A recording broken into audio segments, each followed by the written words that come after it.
Assalamualaikum warahmatullahi wabarakatuh. Sahabat sehat, selamat bertemu lagi dengan Rumah Akreditasi. Rumah Akreditasi adalah rumah tempat kita belajar, bertanya, dan berdiskusi masalah akreditasi.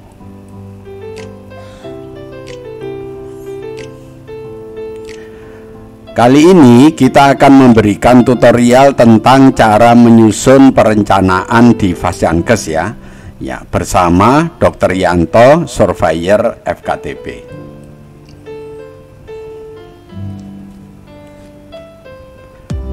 Baik, kita pahami dulu tentang pengertian perencanaan ya. Jadi yang dimaksud perencanaan adalah upaya menentukan atau upaya memilih ya berbagai hal yang hendak dicapai. Jadi dalam membuat suatu perencanaan kita itu perlu menentukan atau memilih segala sesuatu yang akan digunakan untuk mencapai tujuan itu. Jadi misalnya kapan waktunya ya, di mana tempatnya, siapa yang bertanggung jawab ya. Nah, perlu dibentuk tim atau tidak. Nah, itu perlu ditentukan dulu ya. Nah, jadi itu yang dimaksud dengan perencanaan ya. Ada lagi yang mengatakan bahwa perencanaan adalah proses ya dalam berpikir secara logis dalam pengambilan keputusan sebelum melakukan berbagai tindakan ya. Jadi ini sebetulnya sama aja. Jadi kalau kita membuat suatu perencanaan, kita harus berpikir tentang kalau kita mempunyai sumber daya ini, berarti untuk mencapai tujuan ini caranya bagaimana. Ini itu juga disebut sebagai perencanaan ya.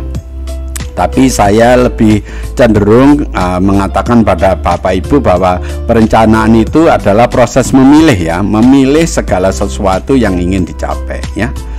Ada juga yang mengatakan bahwa perencanaan adalah tahap awal dalam aktivitas suatu organisasi yang berkaitan dengan pencapaian tujuan. Jadi ini benar juga bahwa kalau kita mau melakukan suatu pekerjaan atau aktivitas, maka kegiatan pertama yang harus dilakukan adalah membuat suatu perencanaan. Jadi ini adalah definisi dari perencanaan. Jadi sekali lagi, yang dimaksud perencanaan adalah proses memilih segala sesuatu yang diperlukan untuk mencapai suatu tujuan organisasi ya. Oke. Nah, kita lihat slide berikutnya.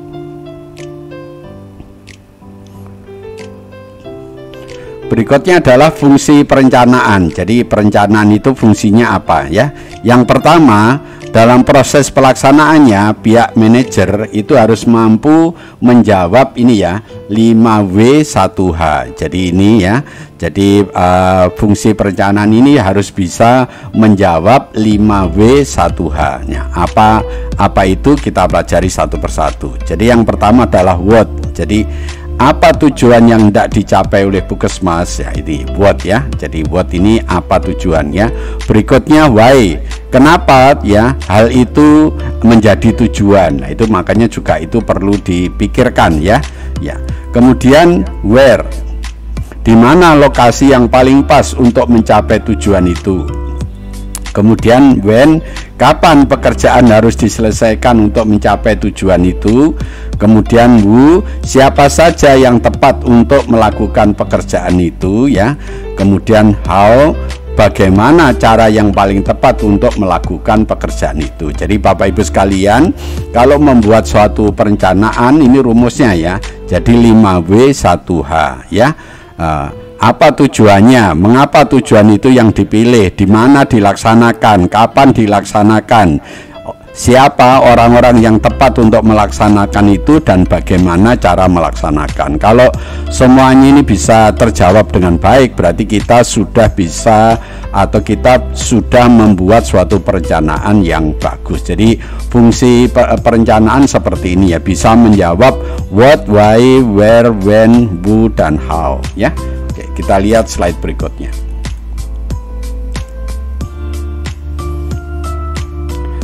Baik, sekarang kita berikan contoh ya. Misalnya contoh membuat perencanaan tentang BIAN ya, Bulan Imunisasi Anak Nasional misalnya ya. Kita ini hanya sebagai contoh ya.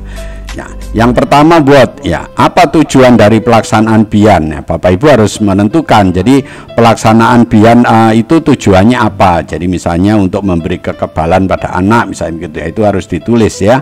Kemudian mengapa BIAN itu harus dilaksanakan ya? Jadi itu untuk melindungi anak-anak ya, agar terhindar dari infeksi yang nanti merugikan ya. Oke, kemudian di mana BIAN itu harus dilaksanakan ya, di sekolahan atau di puskesmas atau di balai desa, jadi ditentukan ya. Kemudian kapan BIAS itu harus dilaksanakan, jadi misalnya dipilih pada bulan-bulan yang kegiatan belajar mengajar itu longgar ya, misalnya begitu.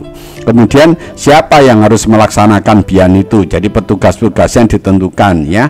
Jadi petugas-petugas yang bisa bertugas pada bulan-bulan itu. Jadi siapa ya? Kemudian bagaimana cara terbaik untuk melaksanakan BIAN itu? Jadi misalnya sudah kita pikirkan kalau ada anak yang takut itu harus diapakan ya. Terus bagaimana prosesnya transportasi ke sana dan lain. Jadi kalau perencanaan BIAT ini sudah bisa menjawab ini semua, what, why, where, when, who, dan how, berarti pelaksanaan atau perencanaan dari pelaksanaan kegiatan BIAN itu sudah baik. Jadi begitu Bapak Ibu cara membuat suatu perencanaan ya.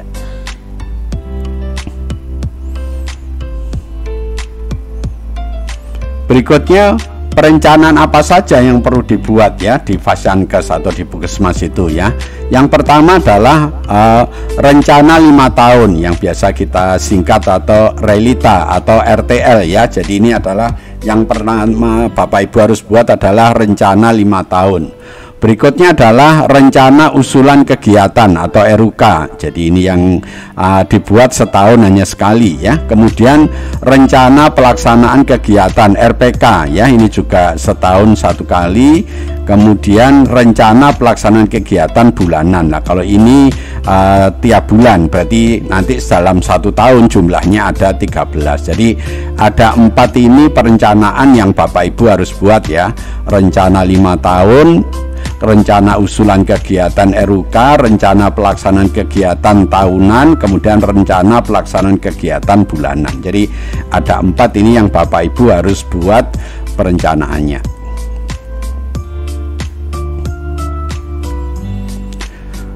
Berikutnya, selain perencanaan yang kita sebutkan 4 tadi ya, ada SK-SK pendukung yang perlu dibuat ya. Jadi pendukungnya apa saja? Jadi yang pertama adalah misalnya SK ya.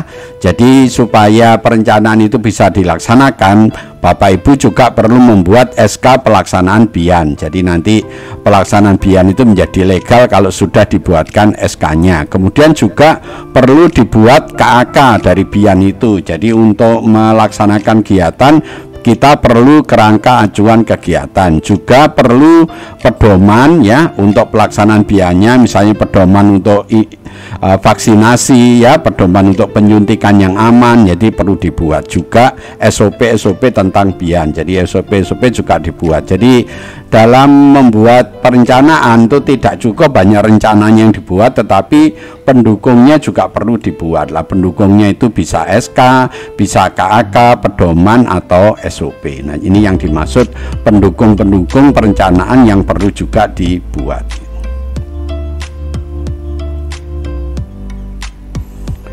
Berikutnya adalah bagaimana caranya membuat perencanaan. Membuat perencanaan itu adalah dibicarakan dengan banyak orang. Kalau dibicarakan dengan banyak orang itu namanya rapat atau pertemuan ya. Jadi tidak boleh membuat perencanaan itu hanya dibuat oleh satu orang, oleh satu petugas. Kalau hanya dibuat oleh satu petugas, nanti perencanaan itu kurang bagus. Jadi lebih bagus kalau semua yang semua lintas program atau lintas sektor yang berhubungan dengan kegiatan itu juga diundang untuk membuat suatu perencanaan. Jadi yang tata caranya untuk membuat perencanaan adalah pertama dilakukan persiapan ya. Kemudian berikutnya dilakukan analisa situasi, kemudian analisis data atau masalah ya. Setelah dilakukan analisis, perumusan masalah, berikutnya penyusunan rencana tindak lanjut ya gitu.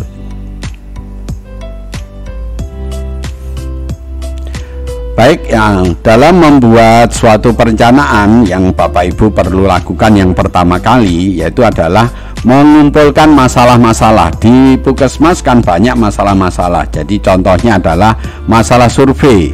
Kalau ada masalah yang ditemukan lewat survei, maka masalah ini akan kita analisis dan akan ketemu yang namanya rencana tindak lanjut. Jadi kalau kita mempunyai masalah di lewat survei, ya kemudian dianalisis ketemu RTL, ya.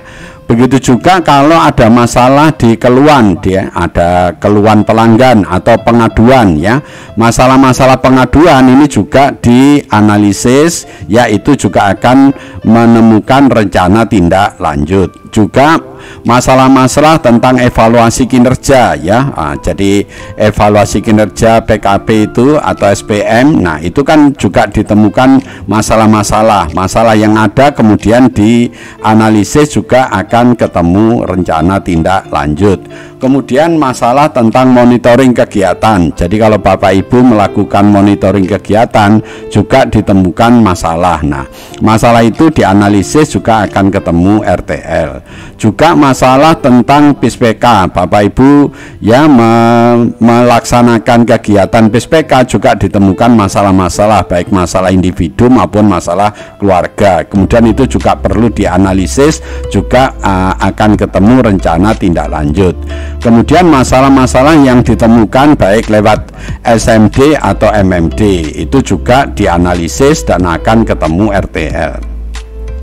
Jadi artinya dalam membuat suatu perencanaan itu masalah-masalah yang ada di Puskesmas itu dikumpulkan dan semuanya itu akan menghasilkan RTL. Jadi RTL-nya itu akan banyak. RTL tentang survei, RTL tentang keluhan pelanggan, RTL tentang evaluasi, RTL tentang monitoring, RTL tentang PISPK, dan RTL tentang SMD atau MMD. Kemudian kalau RTL ini sudah dikumpulkan, ya semuanya itu dimasukkan ke dalam RUK. Berarti ini caranya membuat rencana usulan kegiatan itu memasukkan semua RTL yang berasal dari masalah-masalah yang ada di Puskesmas. Jadi Bapak Ibu begitu caranya membuat rencana usulan kegiatan, itu caranya semua RTL ya yang sudah kita kerjakan itu dimasukkan ke dalam RUK, ya.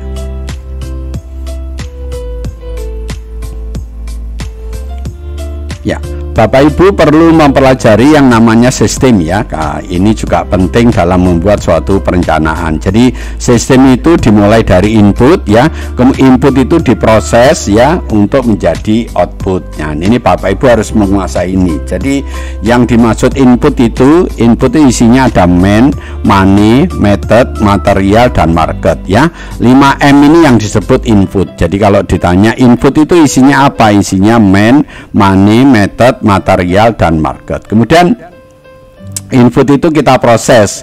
Nah, prosesnya ini namanya manajemen, ya. Manajemen itu terdiri dari P1, P2, dan P3, ya.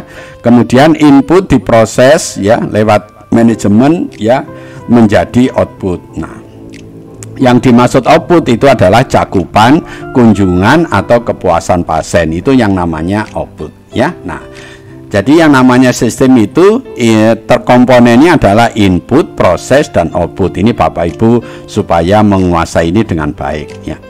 Kemudian, nah, yang namanya masalah, ya, masalah itu adanya di output, ya. Jadi yang penting Bapak Ibu kuasai. Jadi kalau ditanya pengen mencari masalah, kalau mencari masalah itu ada di output. Jadi contohnya masalah adalah cakupan yang kurang, kunjungan yang kurang, kepuasan pasien yang tidak baik. Itu adalah masalah-masalah. Nah, masalah ini perlu dicari penyebabnya. Lah, penyebabnya itu ada di input dan proses. Makanya input dan proses ini, ya, yang dilingkari merah ini adalah penyebab masalah. Jadi Bapak Ibu ini perlu kita garis bawahi, ya. Kalau mencari masalah itu ada di output. Masalah dicari penyebab masalahnya, penyebab masalah itu nyarinya bisa di output, bisa diproses. Jadi bisa tenaganya yang kurang, dananya yang kurang, metodenya yang salah, materialnya yang tidak tepat, ya. Nah, atau prosesnya mungkin perencanaannya tidak ada, atau penggerakannya tidak dilakukan, atau evaluasinya tidak dilakukan, itu namanya proses. Nah, itu adalah penyebab yang menyebabkan output ini menjadi kurang baik. Ini adalah pengertian dari sistem yang Bapak Ibu harus kuasai dengan baik.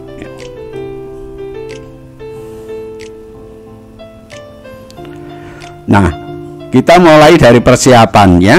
Tadi dalam membuat suatu perencanaan dimulai dari persiapan. Jadi persiapan ini apa aja yang harus dilakukan oleh Puskesmas ya. Ini Bapak Ibu harus memulai dari sini. Jadi untuk membuat suatu perencanaan, suatu kegiatan dimulai dari persiapan. Nah, persiapan itu apa saja? Nah, yang pertama adalah Kepala Puskesmas itu menetapkan tim manajemen Puskesmas. Jadi nanti yang membuat perencanaan adalah tim manajemen Puskesmas. Nah, tim manajemen Puskesmas itu bisa dibagi lagi menjadi tim pembina wilayah, tim pembina keluarga, tim akreditasi Puskesmas, atau tim sistem informasi Puskesmas, atau tim-tim yang lain. Jadi tim-tim yang ada di Puskesmas itu yaitu bergabung menjadi satu tim besar yang namanya tim manajemen Puskesmas. Ini yang harus dibentuk oleh Kepala Puskesmas untuk pertama kali dalam membuat persiapan membuat rencana kegiatan.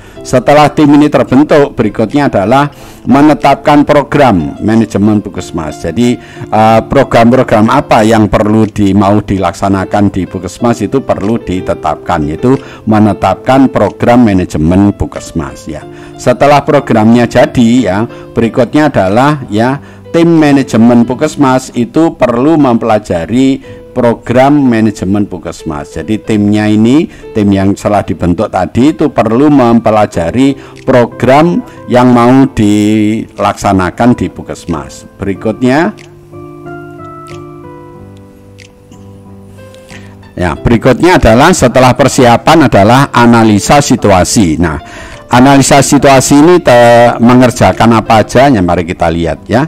Jadi yang dimaksud analisa situasi adalah kegiatannya adalah mengumpulkan data kinerja Puskesmas. Jadi kan data kinerja Puskesmas semuanya yang dari evaluasi kinerja itu kita kumpulkan. Berikutnya adalah ya, data-data kinerja itu misalnya data dasar Puskesmas itu perlu kita kumpulkan. Kemudian data UKM esensial ya, ini juga perlu dikumpulkan. Kemudian data UKM pengembangan ini juga perlu dikumpulkan. Kemudian data UKP ya juga perlu dikumpulkan. Kemudian data laboratorium, data farmasi, data PHN, dan ini perlu dikumpulkan. Jadi yang namanya analisa situasi adalah mengumpulkan data-data yang ada di Puskesmas ya, data dasar, data UKM, data UKP, data laboratorium, farmasi ya, juga data Prokesga. Jadi intinya semua data yang ada di Puskesmas itu perlu dikumpulkan untuk dilakukan analisa ya. Ini adalah yang dimaksud dengan analisa situasi. Analisa sendiri itu maksudnya adalah nanti mencari penyebab. Jadi di antara data-data ini ada masalah atau enggak ya. Nah, kalau ada masalah itu harus dicari penyebabnya. Nah, kalau sudah ketemu penyebabnya baru dibuat rencana tindak lanjut. Itu maksud dari analisa. Kita lihat slide berikutnya. Ini termasuk juga PISPK ya. Oke. Berikutnya adalah analisis data atau masalah. Jadi setelah analisa situasi tadi kan mengumpulkan data ya, kemudian mencari masalah. Nah, kalau sudah ditemukan masalah-masalah dari data analisa situasi, dianalisis, yaitu menyelesaikan masalah-masalah yang ditemukan. Ini yang dimaksud analisis data atau analisis masalah. Jadi apa yang kita kerjakan? Yang pertama adalah bisa membuat analisa deskriptif, yaitu yang dimaksud analisa deskriptif adalah menggambarkan besarnya masalah ya. Jadi masalah-masalah yang diketahui dari analisa situasi tadi ini digambarkan ya, bisa menurut waktu, bisa menurut demografi, bisa menurut tempat ya. Ini namanya analisis deskriptif. Jadi analisis yang tujuannya hanya menggambarkan besarnya masalah. Yang kedua juga bisa dilakukan analisis komparatif. Yang dimaksud komparatif adalah membandingkan ya dari masalah satu dengan masalah yang lain ya, itu namanya komparatif, membandingkan. Juga misalnya analisa analitik, yaitu analisa hubungan dalam program dan antar program. Jadi dalam membuat analisis ini ya ada 3 yang bisa kita lakukan, yaitu melakukan analisis deskriptif, melakukan analisis komparatif, dan melakukan analisis analitik. Kalau ini mencari hubungan ya. Jadi ini berhubungan dengan ya metode penelitian ya. Makanya Bapak Ibu untuk yang membuat rencana pelaksanaan ini ya, itu harus orang-orang yang kompeten. Jadi nanti bisa membuat rencana ini dengan baik ya. Nanti dibuat kalau deskriptif itu dibuat tabel-tabel ya. Oke. Kemudian berikutnya adalah analisis masalah yang berasal dari SMD atau MMD ya. Jadi prinsipnya yang namanya analisis ini adalah menyelesaikan masalah dengan cara dicari penyebabnya. Mencari penyebabnya adalah dengan fishbone diagram. Kemudian kalau sudah ketemu penyebabnya dibuat rencana tindak lanjut. Itu adalah prinsip dari melaksanakan analisis ya. Berikutnya setelah dianalisis, langkah berikutnya adalah perumusan masalah ya. Bagaimana caranya melakukan perumusan masalah, ini yang kita lakukan. Jadi untuk merumuskan suatu masalah, ini langkahnya yang pertama adalah diidentifikasi masalahnya. Jadi masalahnya apa dicari ya, Bapak Ibu kumpulkan masalah-masalahnya itu apa aja. Nah, mengumpulkan masalah itu namanya mengidentifikasi masalah. Kalau masalah-masalah sudah ketemu, berikutnya adalah menetapkan urutan ya. Kalau masalahnya banyak, masalah perlu diurutkan ya. Salah satu cara untuk mengurutkan prioritas masalah ini dengan misalnya menggunakan USG. Jadi Bapak Ibu nanti perlu mengurutkan masalah itu menggunakan USG. Berikutnya, kalau sudah diurutkan ya, yang pertama itu kita kerjakan adalah dicari akar penyebab masalahnya. Untuk mencari akar penyebab masalah bisa menggunakan fishbone diagram, bisa menggunakan pohon masalah, bisa menggunakan 5Y ya. Jadi terserah Bapak Ibu yang mau gunakan. Pokoknya langkahnya adalah setelah diidentifikasi masalah adalah dianalisis dengan mencari penyebab masalahnya. Setelah itu dilakukan menentukan cara pemecahan masalah. Nah, cara pemecahan masalah ini nama lainnya adalah RTL. Jadi ini perumusan masalah ini nanti isinya adalah pertama identifikasi masalah, yang kedua adalah analisis masalah, kemudian yang ketiga berikutnya adalah membuat rencana tindak lanjut. Ini jadi ini adalah pokok kegiatan dari cara merumuskan masalah.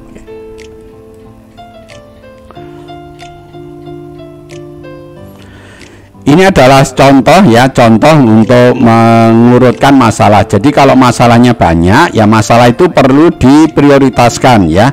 Salah satu cara untuk memprioritaskan masalah adalah menggunakan metode USG ya, urgensi, seriousness, dan grow. Jadi masalahnya ditulis di sini. Ini kita beri contoh masalahnya misalnya pneumonia, masalah limbah, masalah KB. Kemudian urgensinya kita beri nilai. Nah, nilainya itu menurut skala Likert ya, antara nomor angkanya antara 1 sampai 5. Kalau 5 itu urgensinya sangat besar, 4 itu besar, 3 itu sedang, kalau 2 itu kecil, kalau 1 itu sangat kecil ya. Jadi ini Bapak Ibu tentukan urgensinya bagaimana. Misalnya kalau pneumonia dikasih nilai 5, limbah 4, KB 3. Nah, keseriusannya bagaimana kerusuhan masalahnya ini ya, gini misalnya diberi nilai 5, 4, dan 3. Kemudian grow, perkembangan masalahnya bagaimana. Nah, grow-nya ini kita beri nilai misalnya 5, 4, dan 3. Ini hanya sebagai contoh ya. Kemudian di totalnya ini dijumlah ya. Jadi U ditambah S ditambah G, ini ketemu 15, ini di total ketemu 12, ini di total ketemu 9. Nah, berarti yang mempunyai nilai tertinggi, angka tertinggi itu adalah prioritas utama. Jadi dalam contoh ini prioritasnya yang nomor 1 adalah masalah pneumonia. Lah, masalah pneumonia ini yang harus diselesaikan pertama kali ya, dicari penyebabnya pakai fishbone diagram, kemudian dibuat rencana tindak lanjutnya. Jadi begitu Bapak Ibu cara memprioritaskan masalah dengan menggunakan USG.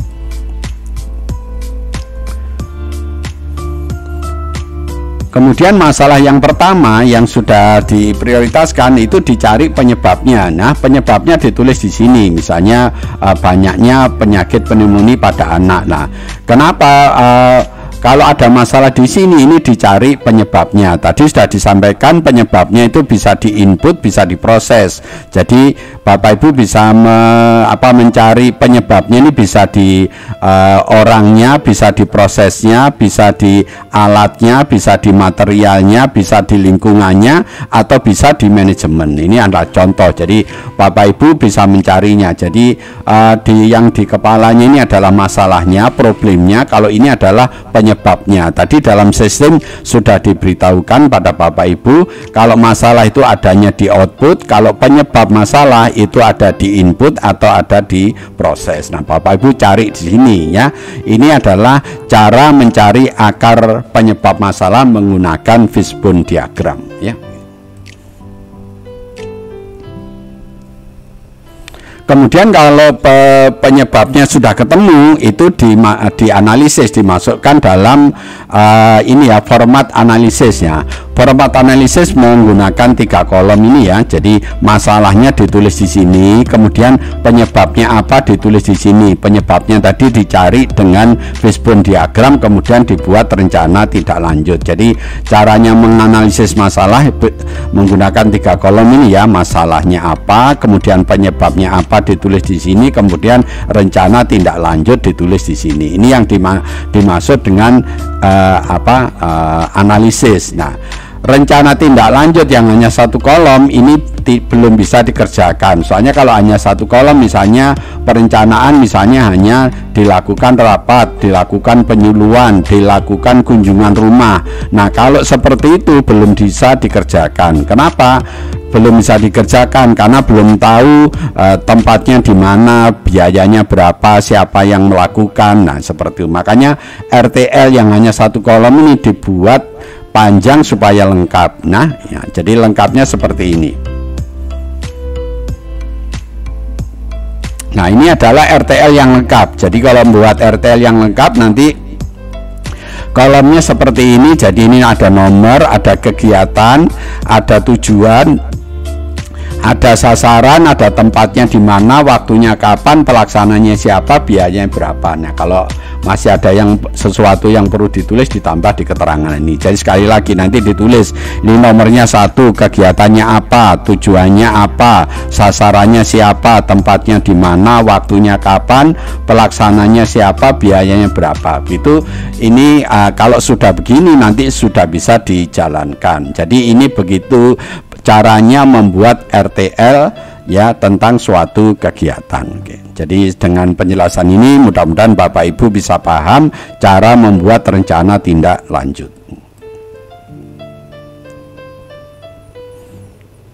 Nah, dengan demikian kalau itu semua sudah dilakukan, maka hasil perencanaan itu berupa apa ya? Yang pertama adalah kita mempunyai draft tentang rencana 5 tahun realita, punya draft tentang RUK ya, punya draft tentang RPK tahunan, dan punya draft tentang RPK bulanan. Nah, draft-draft ini nanti mungkin perlu dikoreksi, mungkin ada salah tulis atau salah penulisan biaya dan lain-lainnya. Kalau sudah dikoreksi dan sudah benar semua, maka ditandatangani dan stempel. Setelah ditandatangani dan stempel oleh Kepala Puskesmas, maka rencana-rencana ini untuk siap untuk dikerjakan ya. Jadi begitu Bapak Ibu tentang caranya membuat perencanaan ya. Dengan penjelasan ini mudah-mudahan Bapak Ibu bisa paham.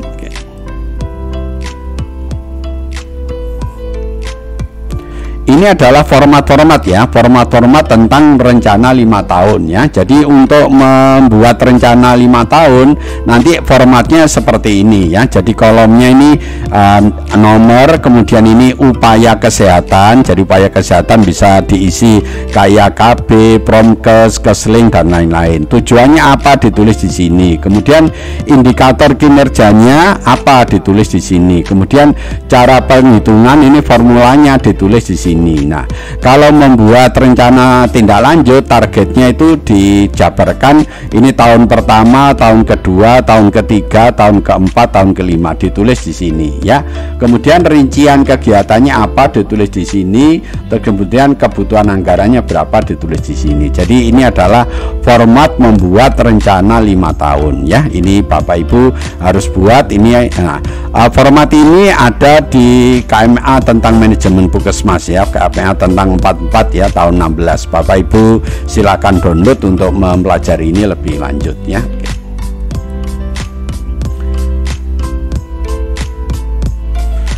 Jadi format rencana 5 tahun yang tadi kalau kita besarkan, jadi ini ada kolom 1 itu tentang nomor, kolom 2 tentang upaya kesehatan, kolom ketiga tentang tujuan, kolom keempat ini tentang indikator kesehatan, kemudian kolom kelima ini tentang cara perhitungannya, cara penghitungan ini formulanya, kemudian target. Nah, target itu dibuat per tahun ya, tahun pertama, kedua, ketiga, keempat, kelima. Kemudian ini rincian kegiatan, ini kebutuhan anggaran. Ini diperbesar supaya Bapak Ibu bisa paham ya. Jadi nanti kalau membuat rencana 5 tahun formatnya seperti ini ya. Format ini adalah format yang diambil dari KMK manajemen puskesmas ya.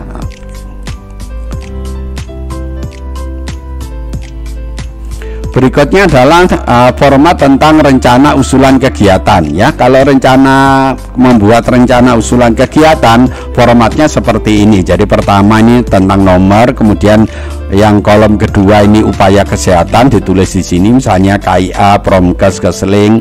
Kegiatannya apa ditulis di sini, tujuannya apa, sasarannya siapa, targetnya berapa, penanggung jawabnya siapa ditulis di sini. Kemudian kebutuhan sumber dayanya apa saja ditulis di sini, mitra kerja yang mau diajak itu siapa saja ditulis di sini, waktu pelaksanaannya kapan, kebutuhan anggarnya berapa ditulis di sini, indikator kinerjanya apa ditulis di sini, terus sumber pembiayaannya berapa. Berarti ada 13 kolom. Nah, ini adalah format untuk membuat RUK-nya. Sama ya, format ini juga ada di KMK 4416 tentang manajemen puskesmas. Bapak Ibu bisa melajari lebih lanjut.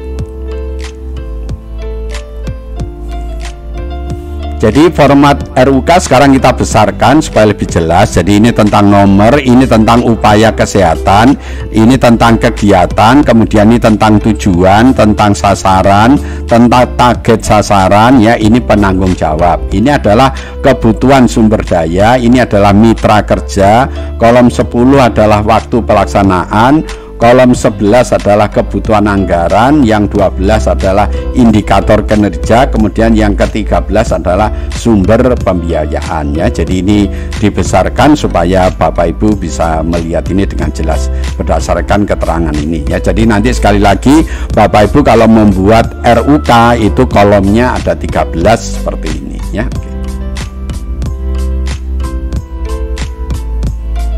Berikutnya adalah format RPK tahunan ya. Kalau membuat RPK tahunan kolomnya seperti ini ya. Kolomnya ada 12 ya.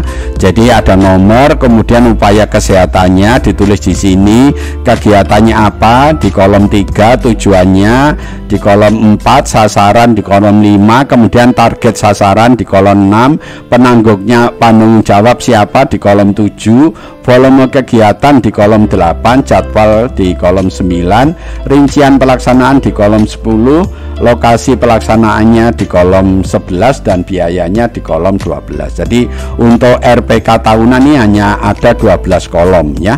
Jadi agak berbeda nih yang tadi yang 13 kolom, kalau ini 12 kolom ya.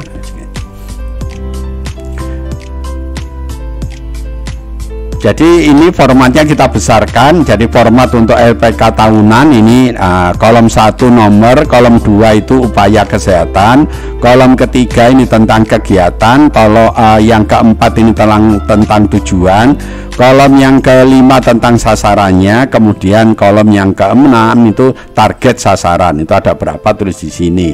Yang ketujuh tentang penanggung jawab, kemudian yang 8 volume kegiatan, yang ke-9 jadwal, yang ke-10 rincian pelaksanaan, kemudian yang 11 lokasi pelaksanaan, kemudian yang ke-12 tentang biaya. Jadi ini adalah format untuk membuat RPK tahunan. Ini hanya satu yang dibuat ya, setiap tahun hanya dibuat satu ya. Berikutnya adalah format tentang cara membuat RPK bulanan. Nah, kalau membuat RPK bulanan itu kolomnya ada 11. Jadi 11 itu kolom pertama itu nomor, kemudian yang kedua itu kegiatan, yang ketiga tujuan, kemudian sasaran, target sasarannya, kemudian penanggung jawabnya, kemudian volume kegiatan, kemudian jadwalnya, rincian pelaksanaan kegiatan, lokasi pelaksanaan kegiatan, dan biayanya. Jadi kolomnya ada 11. Jadi Bapak Ibu kalau membuat format tentang RPK bulanan, kolomnya ini ada 11. Nah ini harus dibuat per bulan, berarti Januari, Februari sampai Desember. Jadi jumlahnya nanti RPK bulanan itu ada 12. Ini masing-masing harus dibuat tersendiri. Ini cara membuat RPK bulanan.